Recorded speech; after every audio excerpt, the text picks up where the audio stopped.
salaamaaleykum yéen ñuy seetaan ci seen chaîne bi di Sangap TV l'officiel ñu ngi nuyu ñëpp di siyaar ñëpp di màggal ñëpp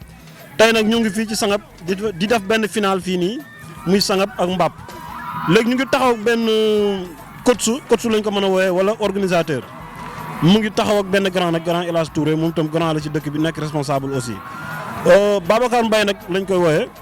Babacar ñu ngi lay nuyu. maa ngi lay fay Lamine Sané. di nuyu sama grand El Hadj Touré di nuyu sa naataango journaliste bi nga àndal muy Birane Touré. d'accord ñu ngi lay siyaar baax a baax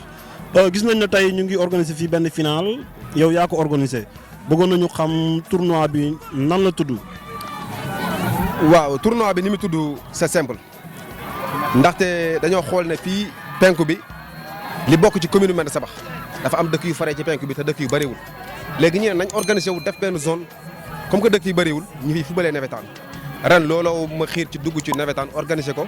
woo ci dëkk yu faree ci penku bi yëpp ki ci mel ni Sangap Thiamène sanc Sangap sanc Amdalaay Mbapp Pakala Jagle et Boumbanen quant à woote yooyu nag yaakaar naa 5 ñoom ma wuyu si te ci biir 5 yooyu ma wuyu si sant naa ci yàlla bu baax a baax. d'accord tey mu mel ni yéen a ngi def final kanay def final bi. waaw final bi mu ngi dox ci diggante ñaari dëkk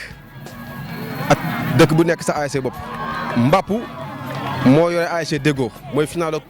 dëkk bi nga xamante ni moo organisé muy Sangap yor ASC Saraba bu Sangap pour l'instant ñi ngi ci débuté deuxième période bi 1 but à 0 pour Mbapp looloo fi ruseegum. donc 1 but à 0 pour Mbapp kon Sangap moom lañ dóor benn bal ci dara d'accord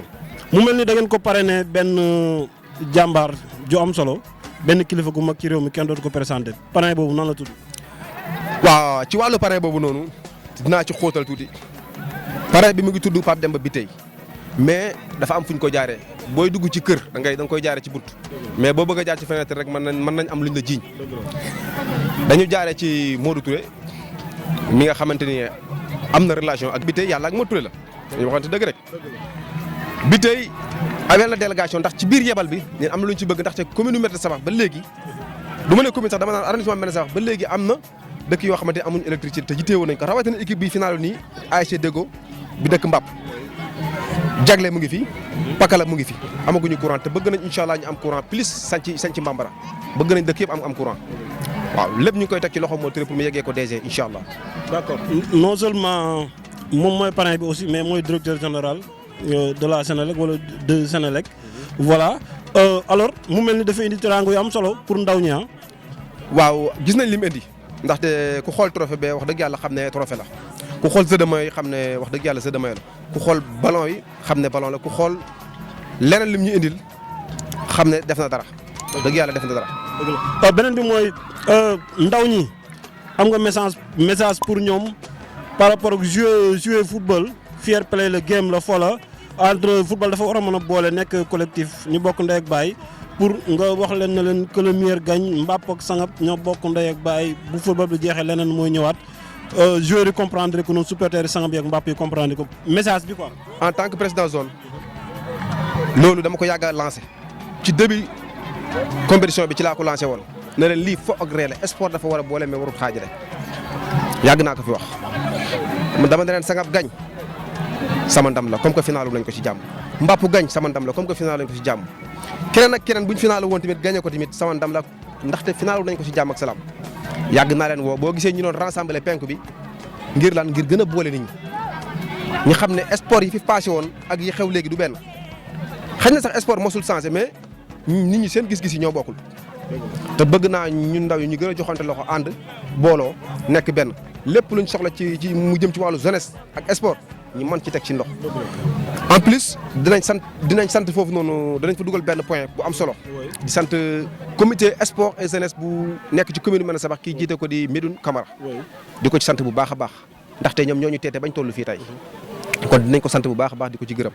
rawatina monsieur le maire atum ren mi lañ doog a toog ñu ne ñu am leen xaalis bi yéen waa zone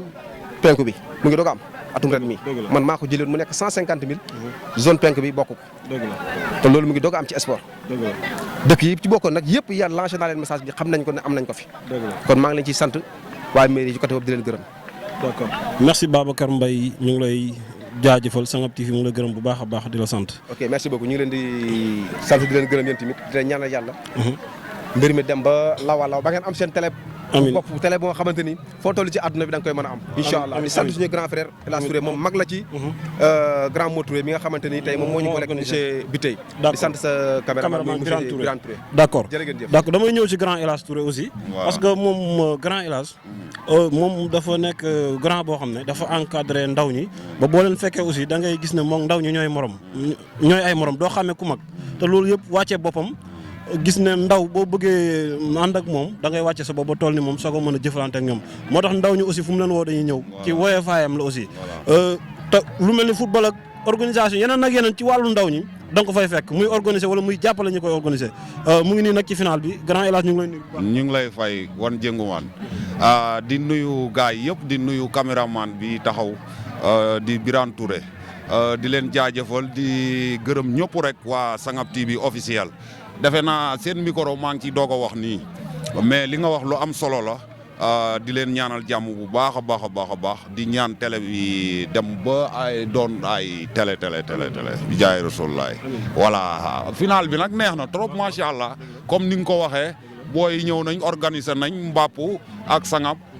Mbapp moo dóor 1-0 voilà ñu xamee ko noonu muy lu rafet muy loo xam ne tamit day dundal dëkk bi waaw day dundal dëkk bi parce que Sangap boo koy xool rond point la foo taxaw yaa ngi jàkkaarleeg dëkk kon donc ñun buñ wootee rek gis nga terrain bi ni mu feesee macha allah booy nag maanaam xaw nañoo naqadi jiite ci côté xaw nañoo neex a jiite ci côté parce que gune bëgg-bëggam yow fi ngay gisee ak ñoom fi ñuy gisee du benn moo tax léeg-léeg rek day xaw a métti mais léeg-léeg day xaw a neex voilà mu ngoog voilà. bon nan nga gisee final bi par rapport jeunesse bi yëpp ñëw nañ aussi ak lan nga leen di ñaax aussi football foo rek la quoi. ak buñ paree fii lan mooy ñëwaat aussi nga jox ko message xale yi quoi. xale yi voilà c'est bon football moom ku ne xam na ne foo ak ree la ak neexal dëkk voilà mu ngoog ñu ngi leen ciy ñaax bët bu set di leen entraîner ci loolu noonu pour ñi parce que ñun la ñuy fekk si ku ñuy fekk si toujours rek da nga war a bàyyi sa bopp quoi pour mu gën a kii waaw leneen ak leneen mu ngi ñëw yaakaar nañ ne déwén incha allah rabbi ci la affaire yi di dàq comme ren quoi voilà te ñu ngi koy programmer bu ñu jógee ci lii rek dinañ ko programmer pour mu gën a nice mu gën a neex ñu programmer déwén quoi voilà. merci grand El Hadj Touré Sangap TV mu ngi lay sant di la gërëm. di ñaanal jàmm bu baax di ko sàkku ci yéen bu baax a baax di leen ñaanal bon affaire yi dem ba ca kaw foo toll di dégg Sangap TV macha allah voilà neex na trop.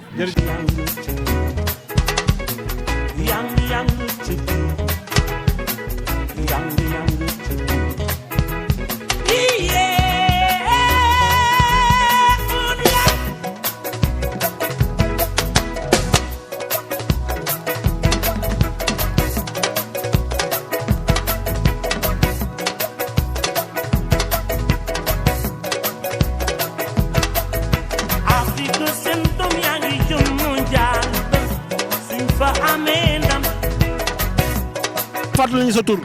maa ngi tudd Mansour Mbaye nekk coach ASC Deggo bu Mbapp. comme fi ñu ma laaj nag pour ñu tontu si dina xaw a tànc tuuti dina gàtt tuuti parce que bu fekkoon ne gën nañu am temps danañ mën a développer si question yu bëri par rapport ak footballu gox bi ak jafe-jafe yi nga xam ne mu ngi fi nekk ak naka lañ mën a def ba mu jegee si. dafa am sooxe nag bu métti boo xam ne depuis ñun lay début la tax ñu bokk dañu jógee woon ci beneen commune wala ci beneen zone ñëw fii première fois ñu ñëw football ci fii tournoi difficile na nag métti na trop ba dafa am yoo xamante ni yu bëri da nga ko tey jànkuwanteel ci organisation waa gi mépp sant yàlla rek ba fi mu yegg si. pour l'instant nag match bi moom mu ngi déroulé normalement amagul benn problème nemmeekuñ benn violence tuwal nañ ko ci fair play premier mi-temps bi jeex na deuxième mi-temps bi mu ngi dem xam naa ne li ci des bëreetul pour ñu ñaan rek mu yegg si ni ñu ko tàmbale woon ci bismillahi rahmaani rahim xam naa moom buñ gën a am temps wala buñ demee ba yëfi jeex danañ mën a gën a wéyal waxtaan bi parce que dafa am ci activité ñu nekk moo tax yu bëri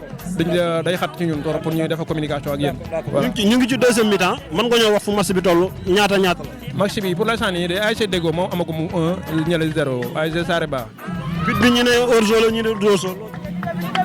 loolu moom dese nañu leer parce que ñun ay supporters lañ wala ay coach lañ rek dañu mën a am mooy comme arbitre yi ñoo nekk maître de terrain te li ñuy am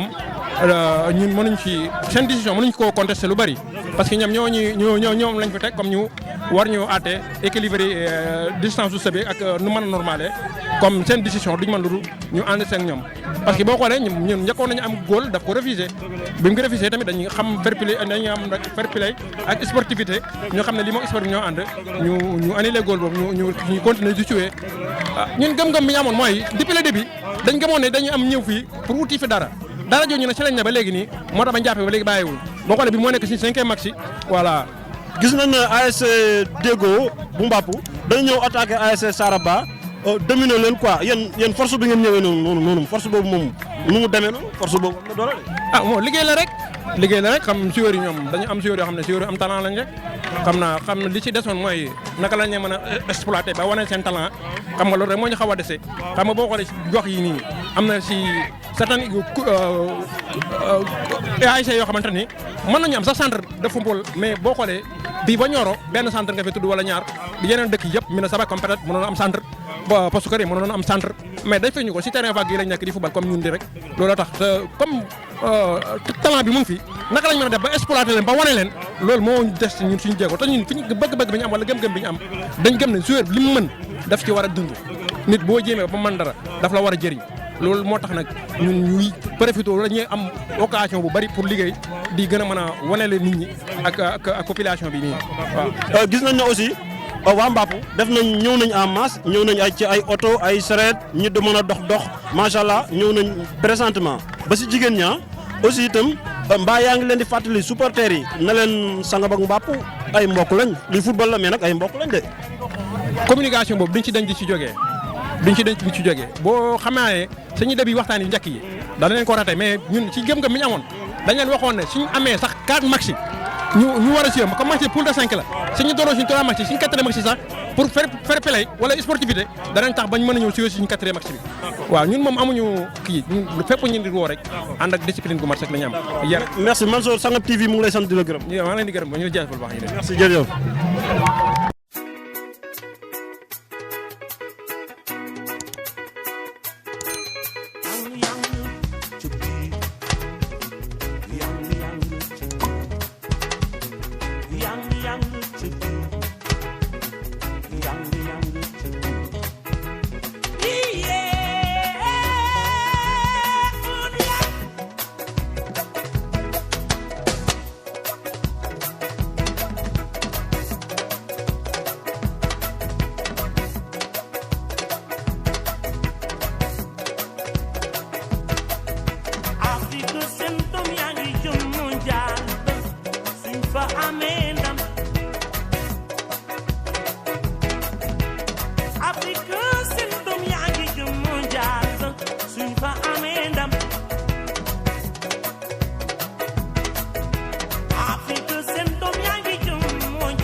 Wow,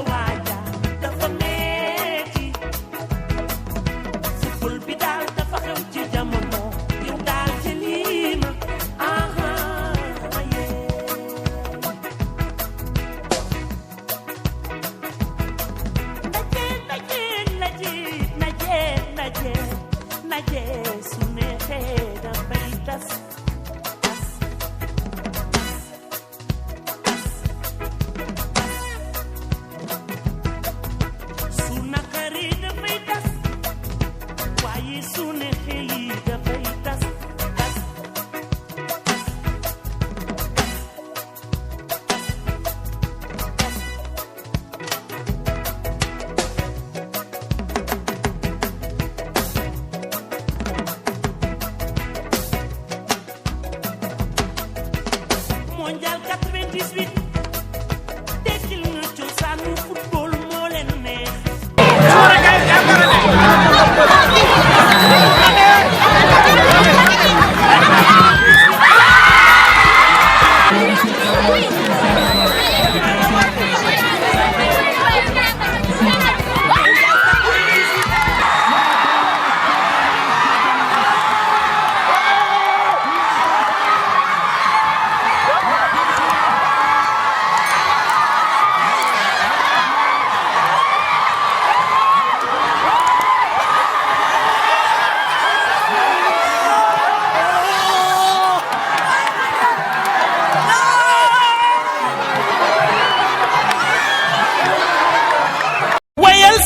ndam di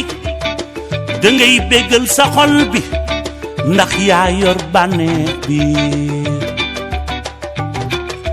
ni tey bés bi sa bés la sa mbër daan na kontaan nga bu ñu daanee sa mbër na nga fexe gore fomi dañuy jongante faw mu am ku may la jaaru la defante di xaste ka doore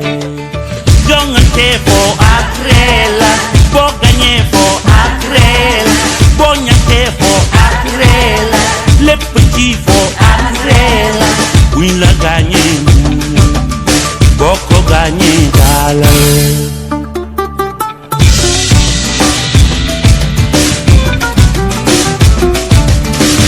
naam demee nii demeewu ko mën na am bu ëllëgee mu gën fee neex ba ma làngat samay gaay ñuy bànneexu xam ne lii folo nii lay mën a deme fawum jongante nii lay deme te ji yow la bu ëllëgee keneen la foo ak reede lañ ci jublu moo tax ñu war a dal tey nangu defe jongante foo ak ree la boo gañee foo ak ree la boo ñàkkee foo ak ree la lépp ci foo ak ree la ñu la gaañee ñu boo ko gaañee daalal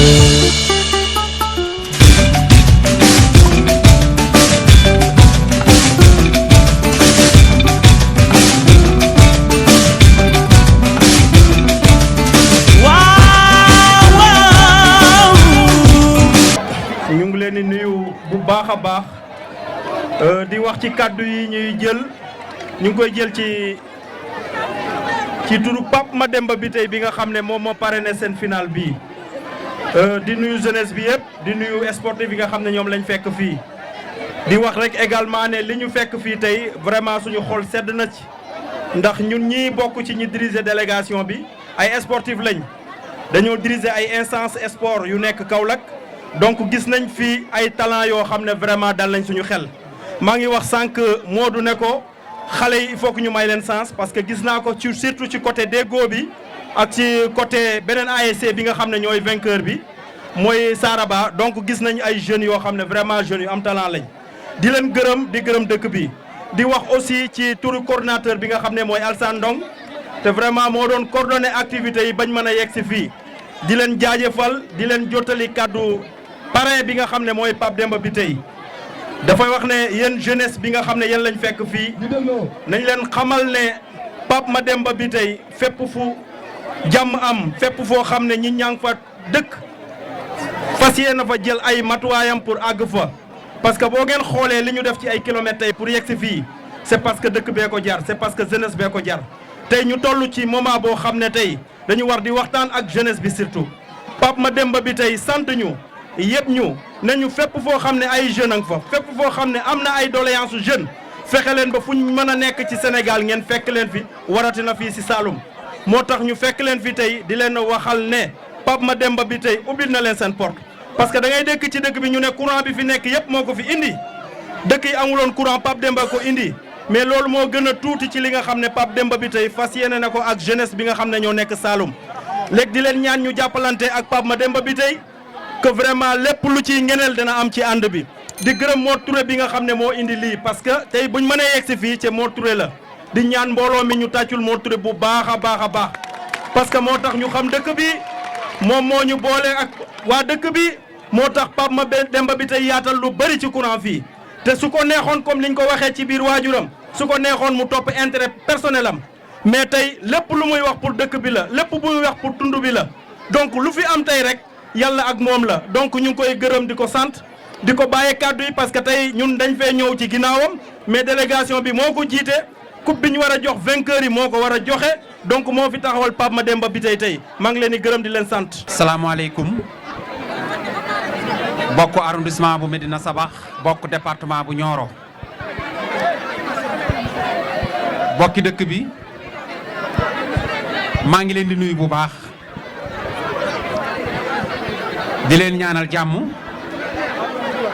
di ñaan sunu borom mu def tawfeex maa ngi remercier ñii nga xam ne ñoom lañ dajeel muy suñu bokk dëkkandoo yi di waa Mbàpp nga xam ne yàgg na bi ñu commencé organiser lii ba fii ñu toog di wax ak yéen ci jàmm rek lañ koy def maa ngi gërëm it monsieur Ndiaye mii nga xam ne moo jiite délégation bi bu ñu ko tuddee mun nañu wax ne tudd nañ ñëpp ñett bu ñu ko tuddee ci mouvement Kerem tudd nañ ñëpp tudd nañ région de Kaolack bi tudd nañ Sine Saloum ñu ngi nuyu kilifa gi directeur général de la Sénélec muy Pape Mademba Bitèye di nuyu soxnaam madame Bitèye di nuyu coordinateur monsieur Alassane Ndong ñett ñi bu ñu leen tuddee rek tudd nañ ñëpp di rafetlu initiative bi nga xam ne am na fi yaakaar naa ne bu ñuy wax ci Bitèye mun nañ ci yaatal lu baree bari waaye ñi ngi masawu délégation bi mu yónni nga xam ne depuis suba ba léegi ñu ngi ci yoon wi yegg si fii ñu daal di ñëw ak ñun ci terrain bi continuer responsabilité ba ñu egg si fii tey ñu ngi leen di wax ne Bitèye amuñu fayam Pape Demba Bitèye amuñu fayam man mii représenté ko xam naa li may wax ci moom bu baax a baax 2018 ba léegi maa ngi ànd ak moom fépp fu mos a teg tànkam teg naa fa suma tànk partout dans le Sénégal te loolu la ñuy àndeek doomu aadama première rencontre Taïba Ndiaye la woon bi ñu toogee li ma ko wax mooy man de bu may ànd ak yow pour suma localité bi ma dëkkee di département bu Nioro ci arrondissement Médina Sabax ñu mën a jotee ci électrification parce que 1960 ba fii ñu toog di wax ak yow arrondissement Médina Sabax téeméeri dëkk la ak ñeent dëkk fi am courant ñaari Abdou Diouf a ko fi defoon ñaari Abdoulaye Wade ñoo ko fi defoon ñun nag mënuñoo jotee te amuñu électricité te fi mu nekk ni yaa nekk ci bopp bi kon ñun bu ñuy ànd ak yow pour localité bi moo tax te jamono jii ñu wax ak yow ci arrondissement Médina Sabax lu mu dee boo ko wàññewoon tey 50 villages mun nga ko am ci électrification ci dëkk yi ko am kon kooku amuñu fayam waaye nag ñu ngi koy wax na ko Bitèye Sangaba ngi localité arrondissement Médina Sabax a ngi département bu Nioro mu ngi nii lépp loo fi amul ci yow la ndax ñun pare nañ accompagner la ci tous les secteurs ñu di ko wax ne ko li mu def day rëy na rafet na waaye ñu ngi koy wax ne ko am na suñu dëkkandoo yoo xam ne ñu ngi fii ñu taqalook ñoom saa bu suñuy làmp tàkkee ñu koy séen bu ñu sañoon village yooyu dañuy am électricité comme ni ñu ko amee parce que nous sommes des famille lañ ak ñoom ñu leen di jotal loolu mu dégg ko te ngeen jotal ko Pakala kër Gumba Faana gii 200 seen poto yaa ngi tëddee amuñ ci benn satisfaction moom rek moo ci am pexe ñu ngi ko koy wax li ko wax na ko mbàpp gii ñu doon fubalal diggante moom ak électrification bi même pas 1 kilomètre amoo la ak ci daaru mbàpp jegle gii mu ngi nii jege lool Sangab sañ ci Ndakaar mu ngi nii jege lool Sangab te dëkk yooyu dañoo takkaloo ak Sangab bu suñu lamp tàkkee da koy séen te bu ñu sañoon ñu am ko comme niñ ko amee ndax suñu dëkkandoo lañ te sénégalais lañ yor ay carte nationalité sénégalais te Sénégal benn Sénégal loolu ñu ngi ko koy wax bu baax a baax am na benn dëkk boo xam ne mi ngi fii ci arrondissement Médina Sabax village bu mag a mag la Bitèye xam na village bi wax naa ko maintes fois muy village bu ñuy wax Sonkorong su ma sañoon Sonkorong day am électricité comme ni ko village yi amee parce que village la boo xam ne nombre de population bi nekk ci commune Kaymoor moom mooy bi ci ëpp kon ñu ngi koy wax na ko Sonkorong na am électricité Jigimaar gi seeni mbir samp nañ ko xaw naa taggatémbe tuuti moom ak Kër Seet Jëbu ak Payoma waaye ñi ngi wax ne moom mu ngi surveiller lépp ñu koy wax na ko gox bi daal mi ngi nii li fi amul électricité xam na ko te mu ngi jaar ci suñu loxo di dem ci loxoom. beneen bi ci topp ma koy dénk bi tey na jàppale sunu maire commune bi nekk fi xale la Ibrahima la tudd sant ñaa ndaw ñi wóolu ko ngemb ko ànd ak moom ci tous les responsables damay bëgg mu dimbali ko teg ko loxo fexe mu am résultat moom Ibrahima Niang maire commune de Médina Sabax nii mu ko defee ci Goumba Gaye maire commune de Ngayène Sabax nii mu koy defee ci Saliou Cissé maire commune de Kaymor ñoom ñëpp xam nañ ne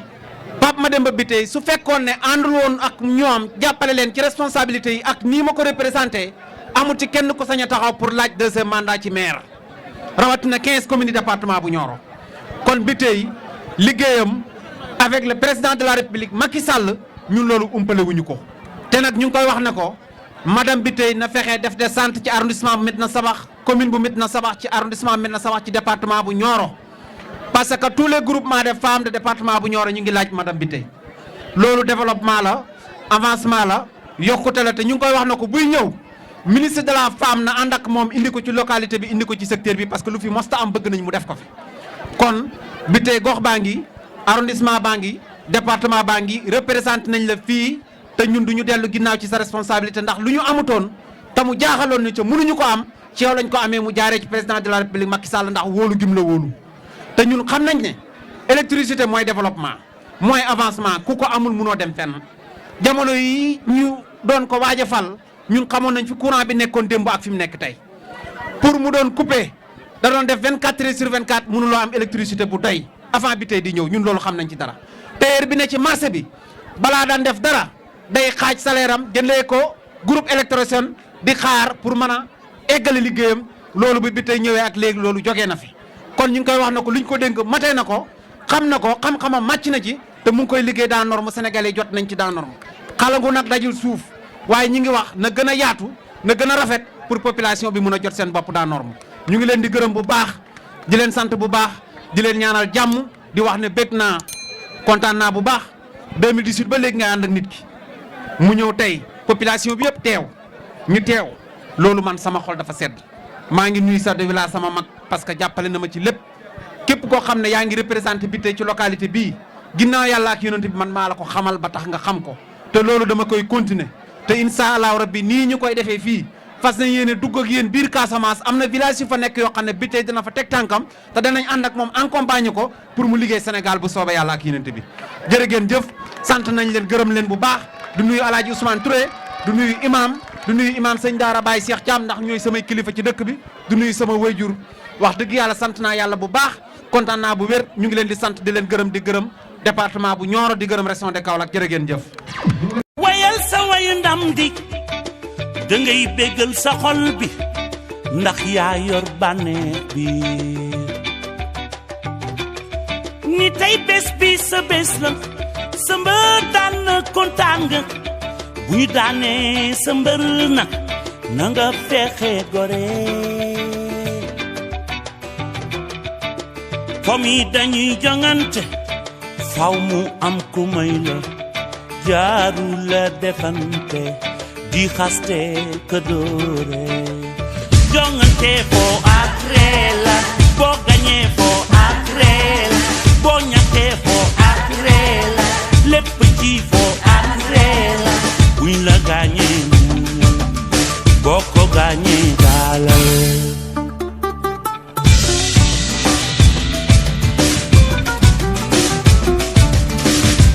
demee nii demeewu ko mën na am bu ëllëgee mu gën fee neex ba ma làng ak samay gaay ñuy bànneexu xam ne lii folo nii lay mën a demee fawum jongante nii lay demee tey ji yow la bu ëllëgee keneen la foo ak reete lañ ci jublu moo tax ñu war a dal tey nangu defet jongante foo ak ree la boo gañee foo ak ree la boo ñàkkee foo ak ree la lépp ci foo ak ree la ñu la gaañee ñu boo ko gaañee daalal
ratata jongante